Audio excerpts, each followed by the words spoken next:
అమ్మ నమస్తే. నమస్తే అమ్మా. అమ్మ మరి సంక్రాంతి పండుగ యొక్క విశిష్టత ఒకసారి. సంక్రాంతి ప్రతి నెల జరుగుతుందమ్మా, కానీ సూర్యుడు మకర రాశిలో ప్రవేశించేటటువంటి ఈ సంక్రాంతి, మకర సంక్రమణం అని చెప్పేది ఏదైతే ఉందో దీనికే ప్రాధాన్యం. మిగిలిన అన్ని సంక్రమణాల కన్నా, మిగిలిన 11 సంక్రమణాల కన్నా ఈ సంక్రమణానికి ప్రాధాన్యం ఇస్తున్నాం. ఎందుకు అంటే సూర్యుడు ఇప్పటి వరకు దక్షిణాభిముఖంగా ప్రయాణం చేస్తున్నవాడు ఈనాటి నుంచి ఉత్తరాభిముఖంగా ప్రయాణం చేయడం మొదలవుతుంది. ఉత్తరం అంటే మనం అనుకునేటటువంటి నార్త్ అనే అర్థమే కాకుండా ఉత్తరం అంటే శ్రేష్టము అని. అంటే ఇక నుంచి సూర్యుడి యొక్క వెలుగు కాస్త ఉత్తమంగా, మరింతగా మెరుగుగా ఉంటుంది. సూర్యకాంతి మన అనుగ్రహించేటటువంటి అద్భుతమైనటువంటి కాలం. భారతదేశానికి ఉన్న చాలా గొప్ప సంపదల్లో ఒకటి ప్రధానమైంది ఏమిటంటే సూర్యకాంతి. అంతేనమ్మా.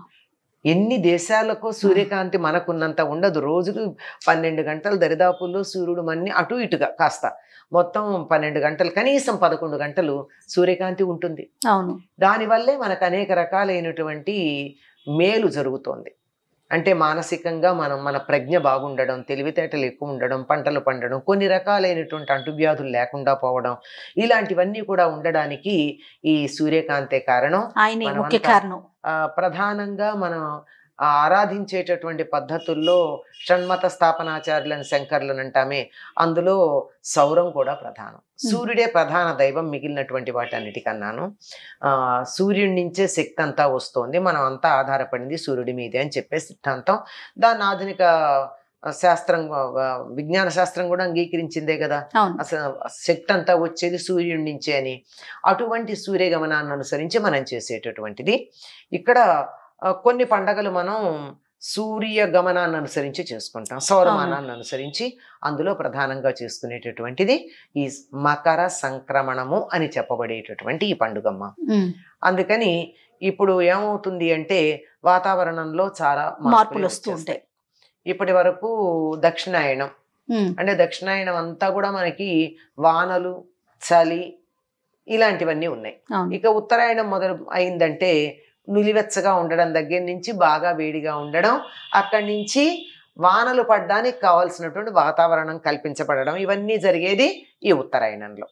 కనుక అటువంటి శుభ సందర్భం వచ్చింది అని చెప్పి సంక్రాంతిని చాలా పెద్ద పండగగా చేసుకుంటాం మనం. పెద్ద పండుగ, పెద్దల పండుగ అని కూడా అంటారు కదమ్మా. ఇది రెండు అర్థం ఉంది. పెద్ద పండగ, పెద్దల పండగ రెండు కూడా అమ్మా సంక్రాంతి.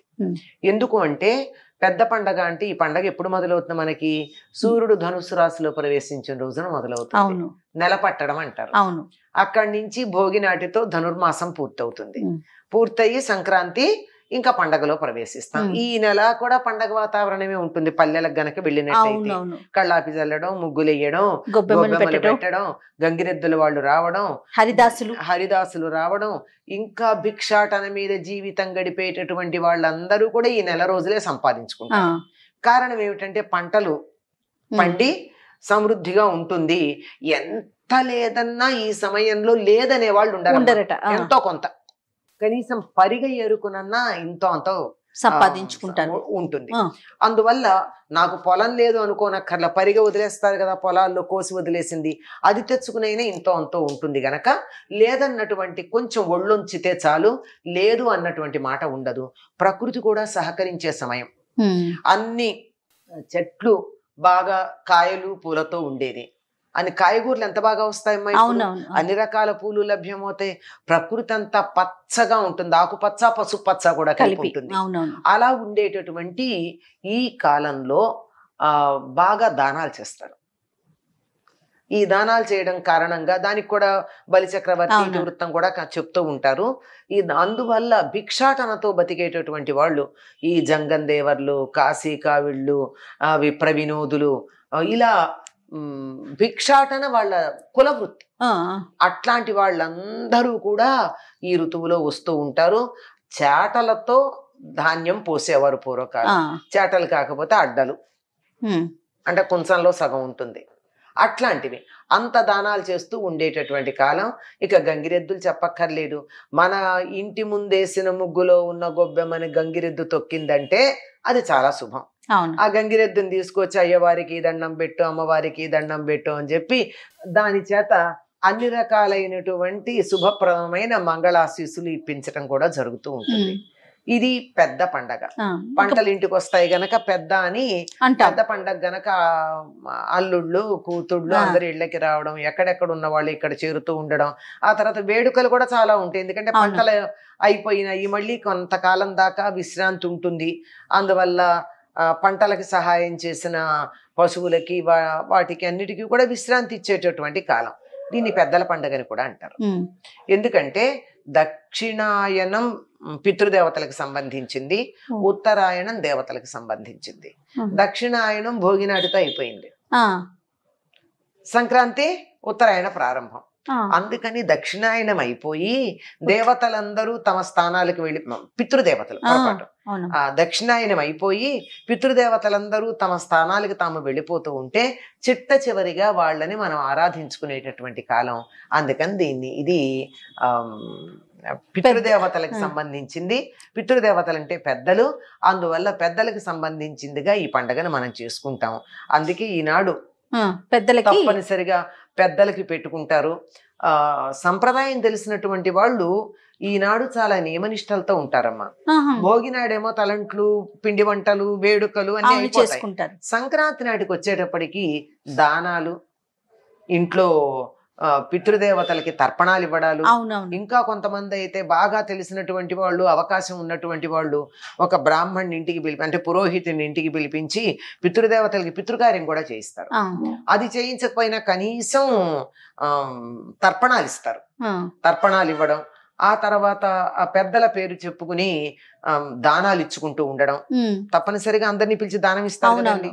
పైగా సంక్రాంతి నాడు గుమ్మడి పండు దానం ఇస్తారు. ఎందుకు అంటే బలి చక్రవర్తి 3 రోజులు పరిపాలన చేస్తాడని ఒక విశ్వాసం ఉంది కదా. అందుకని బలి చక్రవర్తి దేన్ని వదిలిపెట్టెళ్ళాడు? భూమిని వదిలిపెట్టెళ్ళాడు. అందుకని భూమికి సంకేతంగా ఈ గుమ్మడి పండు ఉంటుంది. సరిగ్గా భూమి అలాగే ఉంటుందిటండి.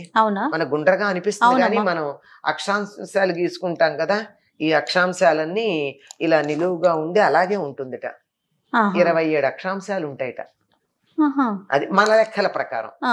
అలా ఉండేటటువంటి దాని ఆకారంలో ఉన్న, పైగా వచ్చేవి కూడా ఎక్కువ ఈ ఋతువులో వస్తాయి కనుక గుమ్మడి పండుని ఒక బ్రాహ్మణుడికి దానం ఇచ్చి, పితృదేవతలకి ప్రతీకగా బ్రాహ్మణుడికి దానం ఇవ్వడం, బట్టలు పెట్టడం, పైగా నువ్వులు కూడా దానం ఇస్తారు. ఇది శని పీడ ఇక్కడ తొలగిపోవాలనే ఉద్దేశంతో ఇవన్నీ చేయడం మనకు కనిపిస్తూ ఉంటాయి. ఇది పితృదేవతలకి సంబంధించింది అని చెప్పడానికి తప్పనిసరిగా సంక్రాంతి నాడు మినుము వండుతారు. ఈనాడు చెయ్యని వాళ్ళు కొంతమంది ఉంటారు, వాళ్ళు కనుమనాడు చేసుకుంటారు. ఆ కనుమనాడు వాళ్ళు ఉండు, అందుకే కనుమనాడు మినుము తినాలి అనేటువంటి మాట కూడా వచ్చింది. ఈనాడు చేసిన వాళ్ళు కూడా ఆనాడు చేస్తారు, ఈనాడు చేయని వాళ్ళు కూడా ఆనాడు చేస్తారు. కనుక ఇది పితృదేవతలకు సంబంధించిందంటే మన సంప్రదాయంలో దేవతలు, పితృదేవతలు, పరివార దేవతలు, పరిసర దేవతలు, వృక్షాలు, పశువులు దేన్ని పూజించమమ్మా?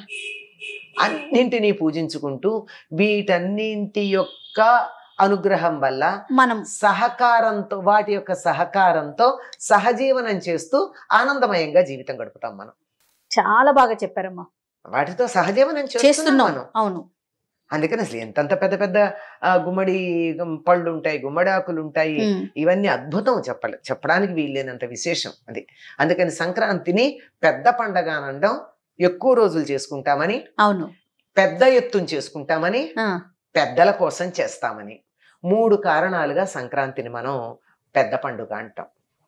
మరొక్కసారమ్మా మీకు సంక్రాంతి శుభాకాంక్షలమ్మా. అందరికీ కూడానమ్మా ఈ సంక్రాంతి శుభ సంక్రాంతి అయ్యి అన్ని శుభాలు మాత్రమే కలిగిస్తూ ఎటువంటి ఇబ్బందులు, కష్టాలు, అనారోగ్యాలు, సమస్యలు లేకుండా అందరూ సుఖంగా ఉండాలని కోరుకుందాం. స్వస్తి.